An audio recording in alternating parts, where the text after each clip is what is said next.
the dismissal. The sun was setting over Manhattan, its golden glow reflecting off skyscrapers and illuminating the cobblestone streets of Chelsea's art district. It was the perfect evening for an art exhibit, and Gregory Lane's gallery was the centerpiece of the neighborhood buzz. With its sleek glass facade and modern sculptures lining the entrance, the gallery screamed exclusivity. Inside, patrons clinked champagne glasses, discussing the latest works from well-known artists. In the midst of this opulence, Elijah Carter stood outside, clutching a worn leather portfolio. Dressed in faded jeans and a simple black turtleneck, his appearance contrasted sharply with the polished crowd. Elijah was a painter, self-taught and fiercely passionate. His work, inspired by his cultural heritage and personal struggles, was bold and unapologetically emotional. Tonight, he hoped to convince Gregory Lane, the gallery owner, to consider showcasing his pieces. The faint chime of the gallery doorbell caught Gregory's attention. His sharp gray suit and cold demeanor matched the austere interior of his gallery. He scanned Elijah from head to toe, his expression hardening with disapproval. "Can I help you?" Gregory asked, his tone clipped. "Yes, sir," Elijah began, his voice steady despite his nerves. "I'm Elijah Carter. I'm a painter, and I was hoping you might take a look at my work." Gregory raised an eyebrow, his lips curling into a condescending smile. "A painter, you say? And you thought my gallery was the right place for your work?" Elijah opened his portfolio, revealing vibrant canvases filled with abstract figures, Afrocentric motifs, and surreal landscapes.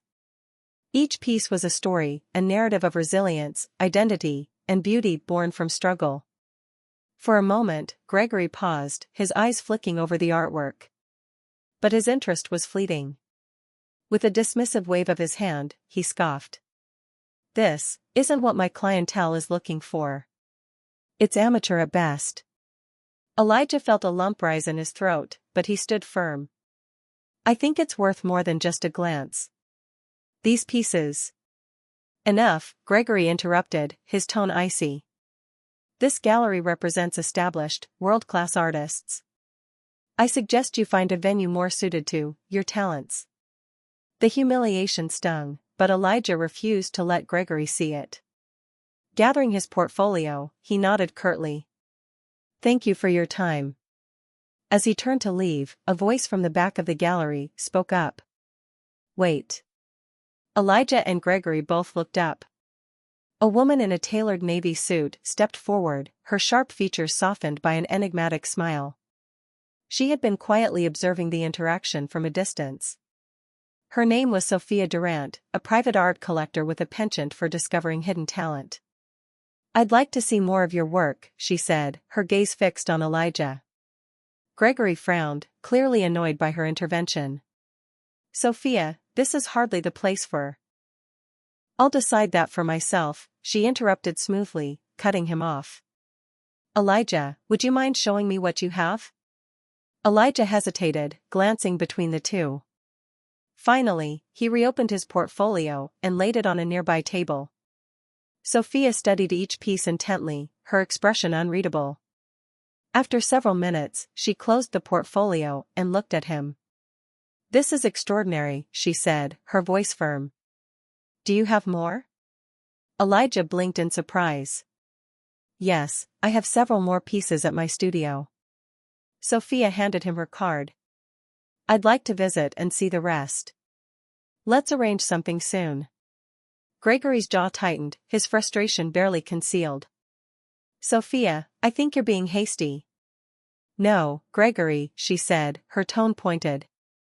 "I think you're being short-sighted." Elijah nodded, clutching the card like a lifeline. "Thank you. I'll be in touch." As he stepped back into the cool evening air, his heart raced, not with the sting of rejection, but with a flicker of hope. Gregory's mocking dismissal was still fresh in his mind, but Sophia's interest was a reminder that art, like life, often defied expectation. Inside the gallery, Gregory watched Sophia with thinly veiled irritation. "You're making a mistake," he said. Sophia smiled, her eyes glinting with certainty. "We'll see about that." Unbeknownst to both men, this chance encounter was about to set Elijah on a journey that would turn the art world, and Gregory's world, upside down. The turning point: viral recognition. The evening after his encounter at Gregory Lane's gallery, Elijah Carter sat in his tiny, cluttered apartment in Brooklyn. The space doubled as his studio, with canvases leaning against every wall and streaks of paint marking the floorboards. His mind replayed Gregory's harsh words, but Sophia Durant's encouragement lingered like a warm ember. He sat before his laptop, scrolling through social media feeds filled with art, thinking about how other artists gained exposure. With a deep breath, Elijah made a decision. He would showcase his work to the world on his own terms. Sharing his vision. Elijah created a new Instagram account, carefully photographing his paintings against a plain backdrop. Each post was accompanied by heartfelt captions explaining the meaning behind the pieces. He spoke about his inspirations, growing up in Harlem, his mother's stories of resilience, and the complexities of Black identity in America. One painting, titled Roots of the Dreamer, featured an abstract figure with branches growing from its chest, symbolizing hope amid adversity. Another, Harlem Mosaic, was a vibrant swirl of colors, echoing the rhythm and culture of his neighborhood. For days, the account attracted only a trickle of likes and followers.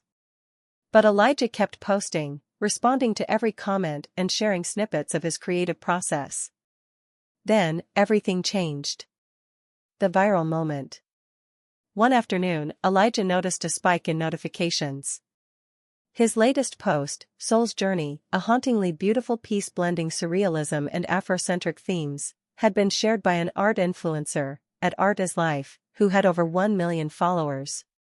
Their caption read, "Stumbled across this incredible artist at Elijah Carter Art. His work is raw, powerful, and deeply moving. Follow him now, trust me, you don't want to miss this rising star." The post exploded. Within hours, Elijah's follower count surged into the thousands. Messages poured in, some from everyday art lovers, others from collectors and critics. People resonated with his work and the stories behind them. His distinct fusion of surrealism and cultural narrative struck a chord. By the end of the week, Elijah's story was picked up by a major online magazine. The headline read, "The Unseen Genius: How One Artist's Unique Vision is Taking the Art World by Storm." A critical breakthrough. Among the many new followers was renowned art critic and cultural commentator, Marlon Reed. Known for championing emerging talent, Marlon wrote a glowing review of Elijah's work on his popular blog. Elijah Carter's art is a revelation. His pieces evoke both pain and triumph, a reflection of the rich tapestry of his heritage. This is not just art, it's a movement, a statement, a call to see the world through a different lens. Marlon's words gave Elijah credibility that even Gregory Lane could not ignore.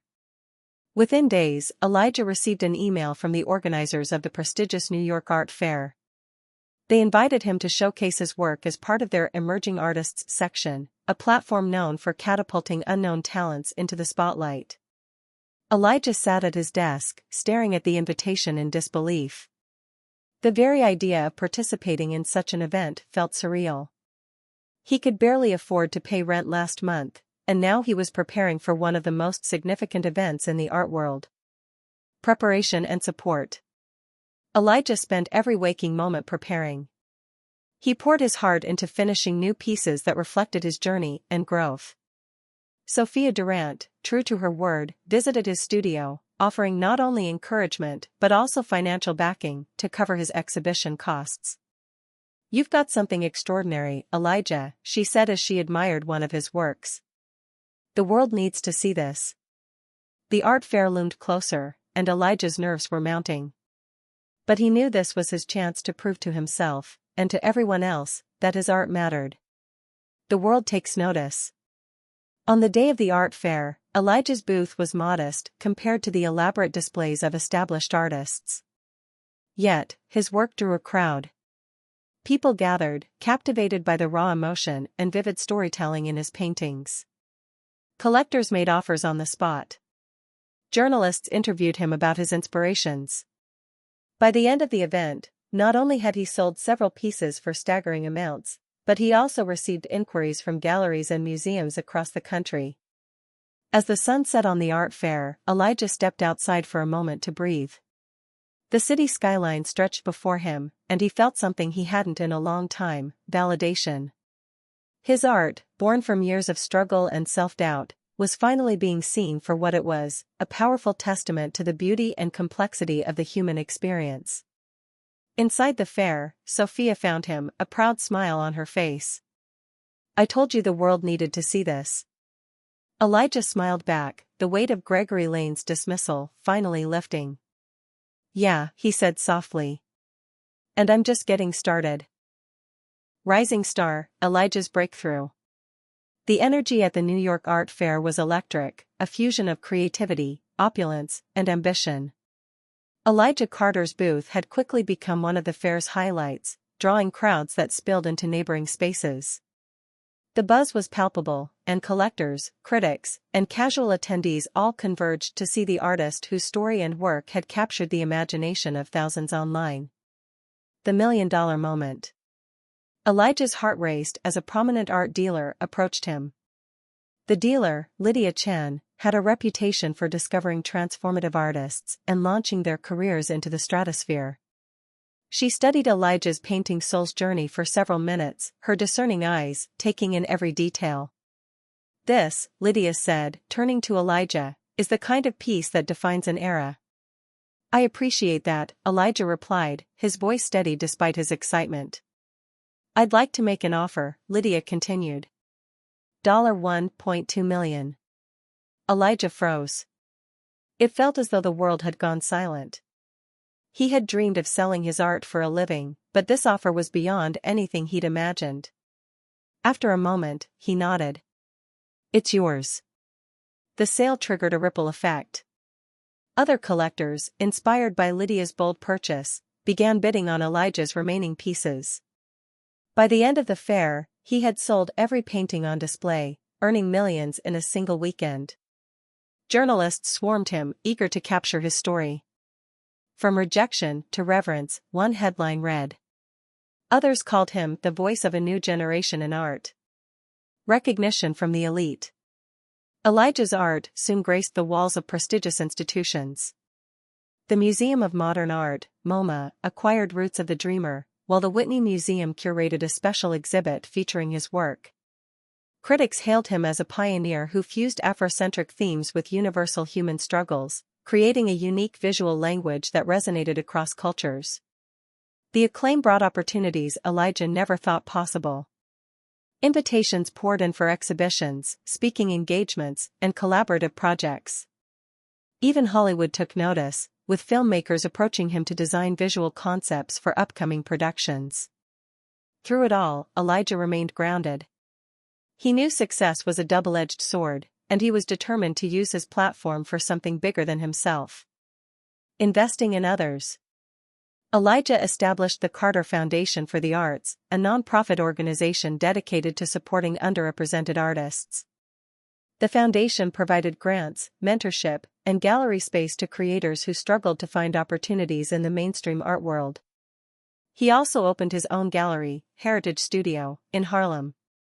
The space was intentionally inclusive, showcasing diverse voices and celebrating art that challenged conventions. "This isn't just a gallery," Elijah said at the opening. "It's a movement." Artists from marginalized backgrounds flocked to Heritage Studio. The gallery's first exhibit, The Power of Many, featured work from 20 emerging artists, each with a unique story to tell. Critics and collectors embraced the initiative, and soon, Heritage Studio became a cornerstone of the art world's growing push for diversity. Gregory Lane's fall. While Elijah soared, Gregory Lane's gallery floundered. Word spread about his dismissive treatment of artists like Elijah, and his outdated curatorial approach alienated younger, more progressive audiences. His reliance on established names became a liability in a market increasingly hungry for fresh perspectives. Attendance at Gregory's events dwindled. High-profile clients turned to other galleries, many of which were thriving due to the very diversity he had dismissed. To make matters worse, several of Gregory's former clients began working with Heritage Studio, drawn by Elijah's vision and passion. One evening, Gregory attended a gala at MoMA, where Elijah's Roots of the Dreamer was prominently displayed. Guests surrounded Elijah, congratulating him on his success. Gregory watched from a distance, a sour expression on his face. When their eyes met, Elijah didn't look away. He offered a polite nod, but nothing more. It was a silent acknowledgement of how far he had come, and how far Gregory had fallen. A rising power. Elijah's influence extended beyond art. He became a voice for social justice, advocating for greater representation in all creative fields. Media outlets frequently sought his perspective on issues of equity and inclusion. His story became a source of inspiration for countless people, proving that perseverance and authenticity could overcome even the most systemic barriers. Through it all, Elijah stayed connected to his roots. He remained a fixture in Harlem, hosting community workshops and mentoring young artists. His studio became a sanctuary for creativity and collaboration, embodying the same spirit of resilience that had driven his own journey. Legacy in the making. As Elijah looked out from the rooftop of Heritage Studio one evening, the city's lights stretched before him like a sea of possibility. He thought about his late mother, who had always encouraged him to dream big, and about the countless people who had supported him along the way. He had gone from being mocked and dismissed to becoming a force of change in the art world. But Elijah knew his journey was just beginning. The canvas of his life was still being painted, and the masterpiece was yet to come. The gallery buyer, Elijah's bold move.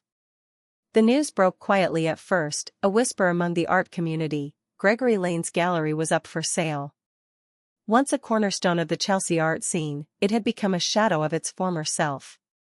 Financial troubles and waning relevance had forced Gregory to seek a buyer, though the thought of letting go of his life's work filled him with dread. Elijah Carter learned of the sale through Sophia Durant. Over coffee at a Harlem cafe, she casually mentioned it while discussing plans for his next exhibition at Heritage Studio. Gregory Lane's gallery is on the market, Sophia said, studying Elijah's reaction. He raised an eyebrow, a mix of curiosity and intrigue flickering across his face. Is that so? Sophia leaned forward. It could be an opportunity, Elijah. His gallery still has a name, even if it's faltered. Imagine what you could do with a space like that. Elijah sat back, considering her words. For years, the memory of Gregory's mocking dismissal had lingered in the back of his mind. Now, the chance to turn that same space into a beacon of inclusivity and change felt almost poetic. I'll think about it, Elijah said, though deep down, he already knew his answer. The purchase. 2 weeks later, Elijah walked into the very gallery where he had once been humiliated. The space was eerily quiet, a stark contrast to the bustling scene he remembered. Paintings hung on the walls, but the spark that once defined the gallery was gone. Gregory Lane stood near the back, speaking to a prospective buyer. His posture was stiff, his expression forced as he tried to project an air of confidence. When he saw Elijah approach, his face twisted into a mix of recognition and disbelief. You, Gregory said, his voice laced with contempt. What are you doing here? Elijah smiled, calm and composed.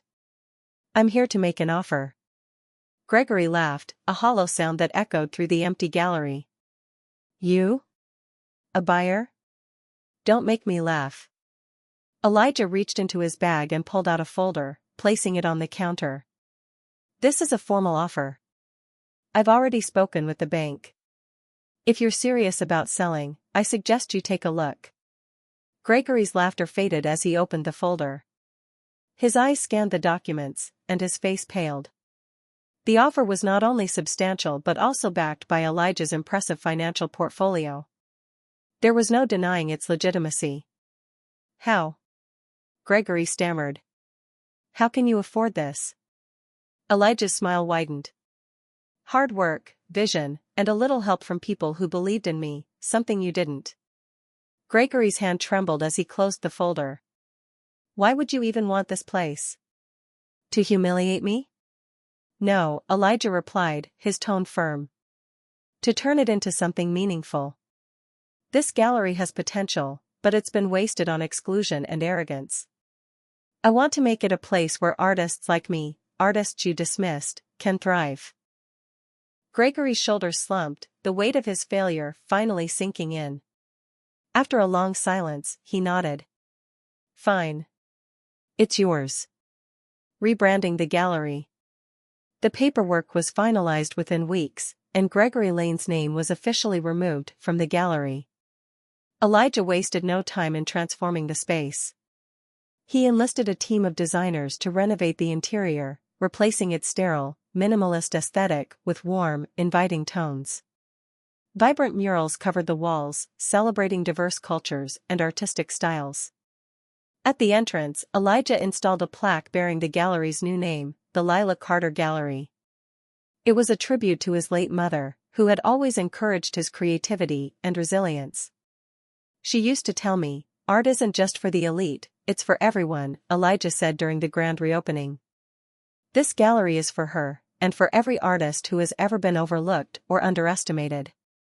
The reopening was a star-studded event, attended by collectors, critics, and artists from around the world. Sophia Durant beamed with pride as she stood by Elijah's side. The gallery's first exhibit, Voices Unheard, featured work from underrepresented artists, many of whom had never had a chance to showcase their art before. The confrontation. Gregory Lane attended the reopening, though he tried to remain inconspicuous. He couldn't resist seeing what Elijah had done with the space that had once been his pride and joy. Elijah spotted Gregory lingering near a painting and approached him. For a moment, neither man spoke, the tension thick between them. "I wasn't sure you'd come," Elijah said finally. Gregory glanced at him, his expression a mixture of bitterness and regret. "I had to see what you've done." "Well?" Elijah asked, folding his arms. "What do you think?"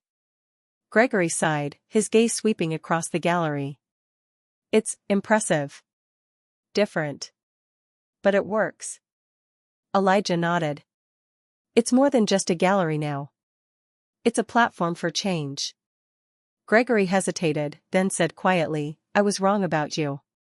About your work. I didn't see it then, but I see it now." Elijah studied him for a moment, then extended a hand. "It's never too late to change, Gregory." Gregory shook his hand, humbled but grateful. "Thank you." A new era. The Lila Carter Gallery quickly became a cornerstone of the art world. It was celebrated not just for its stunning exhibits but also for its mission to uplift marginalized voices. Under Elijah's leadership, the gallery hosted workshops, community events, and mentorship programs, solidifying its role as a force for inclusivity and innovation. For Elijah, owning the gallery wasn't just a victory over Gregory Lane, it was a way to honor his journey and pave the way for others. Standing in the gallery one evening, surrounded by art and laughter, he felt a deep sense of fulfillment. He had turned rejection into triumph, and in doing so, he had redefined what the art world could be. Legacy, changing the narrative. The transformation of the Lila Carter Gallery was more than just physical, it was ideological. Elijah Carter's vision had created a sanctuary for art that challenged convention, celebrated diversity, and gave voice to those often silenced. The gallery became a symbol of change, not just in the art world, but in the broader cultural landscape. A space for all. The gallery's exhibitions became a phenomenon, showcasing artists from around the globe. There were pieces from indigenous painters reclaiming lost traditions, sculptures by immigrant women expressing their journeys, and multimedia installations that tackled systemic issues like racial inequality and climate change. Each exhibit was a conversation starter, sparking dialogue and inspiring action. The most powerful display, however, was the annual Resilience Showcase, which featured artists who had overcome extraordinary odds. Elijah made it a personal mission to connect with these artists, mentoring them and ensuring their stories were told with authenticity and respect. One of the most talked about pieces was a mural painted on the gallery's largest wall. Titled Threads of Humanity, it depicted figures of different ethnicities and backgrounds intertwined, symbolizing the interconnectedness of the human experience. Visitors from all walks of life stood before it, some moved to tears by its message of unity. This gallery is proof that art isn't just about aesthetics, Elijah said during an interview. It's about telling stories, challenging perspectives, and building bridges. Gregory's redemption. After the reopening, Gregory Lane found himself at a crossroads. His reputation in the art world had been tarnished, and opportunities dwindled. Yet, despite his pride, he felt drawn back to the Lila Carter Gallery. It was no longer his, but he couldn't deny the profound impact it was having. One day, Gregory approached Elijah with an unexpected request. "I'd like to work here," he said, his voice quieter than Elijah had ever heard it. Elijah raised an eyebrow. "You? Work here? Why?" Gregory hesitated before replying. "I made mistakes, big ones. I was blind to what art could truly be. Watching what you've done with this place, it's opened my eyes. I want to learn. To contribute, if you'll let me." Elijah studied him for a long moment. This was the same man who had once dismissed him without a second thought. But now, Gregory stood before him, humbled and earnest. Elijah saw no malice in his eyes, only a man seeking redemption. "You can work here," Elijah said finally. "But understand this, you'll start at the bottom, like everyone else. No special treatment." Gregory nodded, grateful. "I wouldn't expect anything less." Over time, Gregory became an integral part of the gallery's operations. He worked tirelessly, curating exhibits, assisting artists, and even mentoring young talent.